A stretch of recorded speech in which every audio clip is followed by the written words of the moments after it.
எல்லாருக்கும் வணக்கம். நான் டாக்டர் கார்த்திகேயன். தமிழ்நாட்டில் தான் வெப்ப அலை வீசுது, வெயில் போட்டு தாக்குதுன்னு நினச்சிங்கன்னா, இன்னைக்கு வரலாறு காணாத வகையில் பெங்களூரில் இது வரைக்கும் வாழ்க்கையில் ஏர் கண்டிஷனர் ஏசியே யூஸ் பண்ணாதவங்களா இப்போ நிறைய ஏசி வாங்க ஆரம்பிச்சிட்டதா ஒரு தகவல் இருக்கு. அதாவது பெங்களூர் எந்த அளவுக்கு குளிர்ச்சியாக இருக்குன்னு தெரியும், வெயில் காலத்தையும் அவ்வளோ வெயில் தெரியாது. தமிழ்நாடு மட்டும் இல்லை, இன்னைக்கு இந்தியா முழுக்கவே அனல் வீசிக்கிட்டு தான் இருக்கு. போன வருடம் பார்த்தீங்கன்னா 2 சைக்ளோன் வந்துச்சு, இதனால மழை பெஞ்சிச்சுங்க. மே மாதமே 2 வாட்டி ஒரு சைக்ளோன் புயல் மாதிரி வந்துச்சு, மழை பெஞ்சிச்சு. ஏப்ரல் மாசத்தையும் மழை பெஞ்சிச்சு. நம்மளுக்கு இந்த அளவுக்கு தெரியவே கிடையாது. ஆனா இப்போ இந்த வருடம் மழைங்கிறது சுத்தமா இல்லை. மேபி 6ஆம் தேதி வரைக்கும் அங்கங்க லைட்டா மழை பெய்யும் அப்படின்னும், சில இடங்கள்ல ஆலங்கட்டி மழை பெய்ததாகவும் பேப்பர்ல பார்த்தோம். ஆனா அதுக்காக வெயிலோட தாக்கம் குறைஞ்சிடும் அர்த்தம் கிடையாது. வெயிலோட தாக்கம் இன்னும் அதிகரிச்சுட்டே போகும் அப்படிங்கிறது தான் வானிலை மையத்தோட கணிப்பு. வரலாறு காணாத வகையில பல மாவட்டங்கள்ல புதிய உச்சபட்ச அளவுகளை தொட்டுக்கிட்டு இருக்கு வெயில்.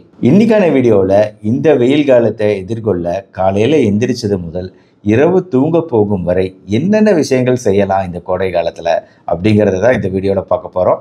சில விஷயங்கள் ரிப்பீட்டாக இருந்தாலும் வீடியோ முழுசாக பார்த்தீங்கன்னா இன்ட்ரெஸ்டிங்காக இருக்கும். வெயில் காலத்தில் சூரிய உதயத்துக்கு முன்னாடி எழுந்திரிச்சுறது கொஞ்சம் நல்லதுங்க. கொஞ்சம் குளுமையாக இருக்கக்கூடிய நேரம் அது. காலையில் குளியல் மட்டும் இல்லாமல் மாலையிலையும் ஒரு வாட்டி குளிச்சிடுறது பெட்டர், ஒரு நாளைக்கு 2 வாட்டி. ஏன்னா நம்ம உடலில் தொடர்ந்து வேர்த்துக்கிட்டே இருக்கு. இந்த வியர்வை அப்படிங்கிறது நம்ம உடலில் எல்லா பகுதிகளிலையும் பரவி அது ஒரு அழுக்கு அசுத்தத்தை உண்டாக்கக்கூடியது தான். இது பின்னாடி அப்படியே கவனிக்காமல் விட்டோம் அப்படின்னா, அதுவும் போட்ட சட்டையை திருப்பிலாம் போட்டோம் அப்படின்னா கண்டிப்பாக ஃபங்கஸ் தொந்தரவு, பூஞ்சை தொற்றுக்கள் வரத்துக்குரிய வாய்ப்பு இருக்குது. அப்படிங்கிறதுனால நம்ம மாலை நேரத்துலேயே ஒரு வாட்டி குளிச்சிடுறது பெட்டர் அப்படின்னு சொல்கிறோம். குளிச்சுட்டு தூங்க போகும்போது கொஞ்சம் ஃப்ரெஷ்ஷாக தூங்க போவோம். வாரம் ஒரு வாட்டியாவது ஒரு எண்ணெய் குளியல், நல்லெண்ணெய் குளியல் கூட போடலாம். கற்றாழை கூழ் அல்லது எலுமிச்சை இதை தலையில் தேய்ச்சி குளிப்பதன் மூலமாக கொஞ்சம் குளிர்ச்சி கிடைக்கும். எலுமிச்சைனால தலைமுடியில் வெள்ளையாகாது, பயப்பட வேண்டியதில்லை. முன்னாடி காலத்துலலாம் நீரோட்டம் மிகுந்த ஆறுகள் இருந்துச்சு.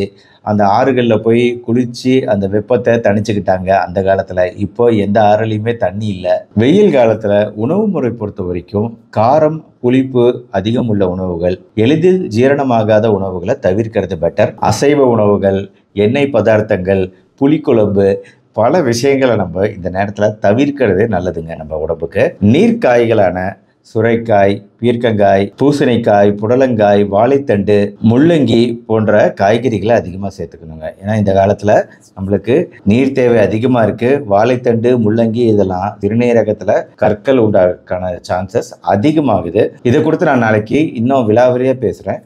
பட் இதை தவிர்க்கிறதுக்கான உணவு முறையில் இந்த மாதிரி நீர்க்காய்களுக்கு நல்ல ஒரு பங்கு உண்டு. என்னன்னா இப்போ பார்க்குறோம் ரோட் சைடு எல்லா சைடும் இன்னமும் சிக்கன் இதெல்லாம் பயங்கரமாக எல்லாரும் விரும்பி தான் சாப்பிட்டுக்கிட்டு இருக்கிறாங்க. என்னன்னா இந்த ரொம்ப ஹெவியான இந்த விஷயங்கள்லாம் இந்த காலத்தில் நிறைய சாப்பிட்டு தண்ணீர் அதிகமாக குடிக்காமல் இருக்கும்போது அது மெதுவாக ஜீரணம் ஆகும். சம்டைம்ஸ் செரிமான கோளாறுகள் ஏற்படலாம். ஆசனவாய் எரிச்சல், மூல நோய் தொந்தரவுகள் போன்ற பல விஷயங்கள் இந்த வெயில் காலத்தில் வரக்கூடிய சான்சஸ் இருக்குது. நம்ம உணவு முறையை மாற்றிக்கலனா வாழைப்பழம், சீதாப்பழம், கொய்யாப்பழம், திராட்சை, பலாப்பழம், வெள்ளரிக்காய், முலாம்பழம், கிருணிப்பழம், இந்த பழங்கள் எல்லாம் இந்த காலத்துல சேர்த்துக்கிறது நல்லது. இதை முன்னாடியே நான் பேசியிருக்கேன். உணவில் லைட்டா கொஞ்சமா நெய் சேர்த்துக்கிறது வேணா இந்த நேரத்துல கொஞ்சம் உதவியா இருக்கும். கரும்புச்சாறு, எலுமிச்சை சாறு, நன்னாரி, இளநீர், நுங்கு, தர்பூசணி, மோர் போன்றவை நம்ம குடிக்க வேண்டிய பானங்கள். அந்த காலத்து பாத்திரங்கள், மண் பாண்டங்கள்லாம் பார்த்தீங்கன்னா வாய் குறுகலா இருக்கும், நல்ல குண்டா இருக்கும் பாத்திரங்கள்,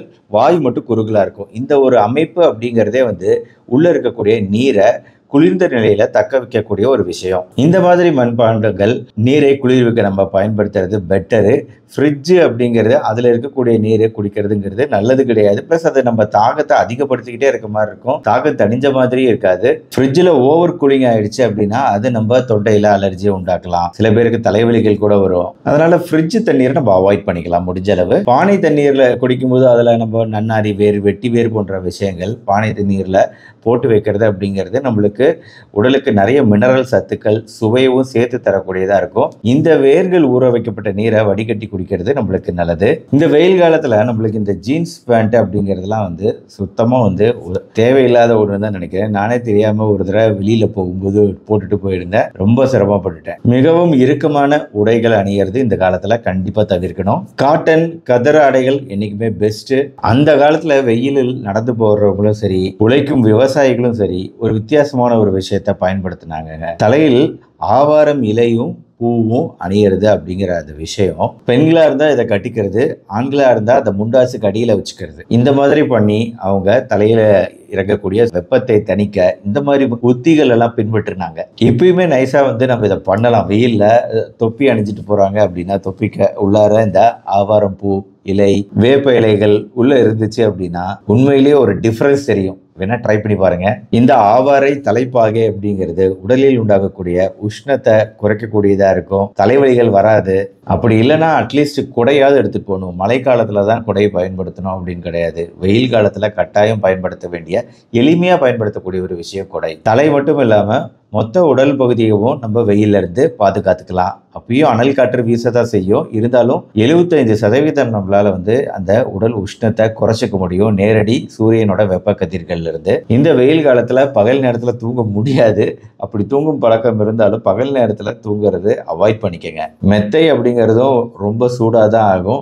வேர்வை அப்படிங்கிறது, வேர்வையினால உண்டாகக்கூடிய நாற்றம் அப்படிங்கிறது, அதை நீங்க தவிர்க்கணும்னா அதுக்கு செயற்கையான டியோடரன்ஸோ சென்டோ அணியறதை விட ஜவ்வாது, பன்னீர், சந்தன சாந்து இந்த மாதிரி இயற்கையான பொருள்கள் பயன்படுத்த பாருங்க.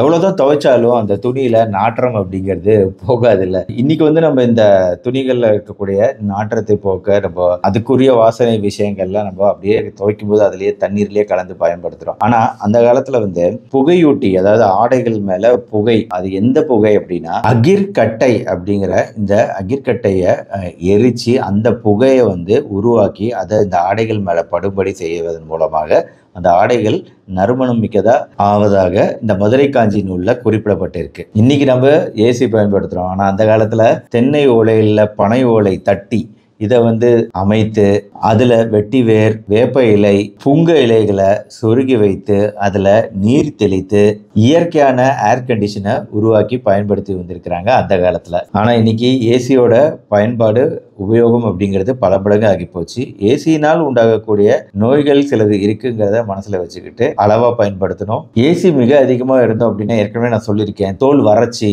நுரையீரல் சம்பந்தமான நோய்கள், உடல் சோர்வு போன்றவை உண்டாக வாய்ப்பு இருக்கு. ஆக செயற்கை விஷயங்களை முடிஞ்ச அளவு தவிர்த்து இயற்கையோடு இணைந்து இந்த கோடையை நம்ம நல்லபடியா கடந்து போவோம். இந்த வீடியோ உங்களுக்கு பிடிச்சிருச்சுன்னா லைக் பண்ணி உங்க ஃப்ரெண்ட்ஸ் ரிலேட்டிவ்ஸ்க்கு ஷேர் பண்ணுங்க. மறுபடியும் இன்னொரு இன்ட்ரெஸ்டிங்கான வீடியோவோட நாளைக்கு மீட் பண்றேன். நன்றி, வணக்கம்.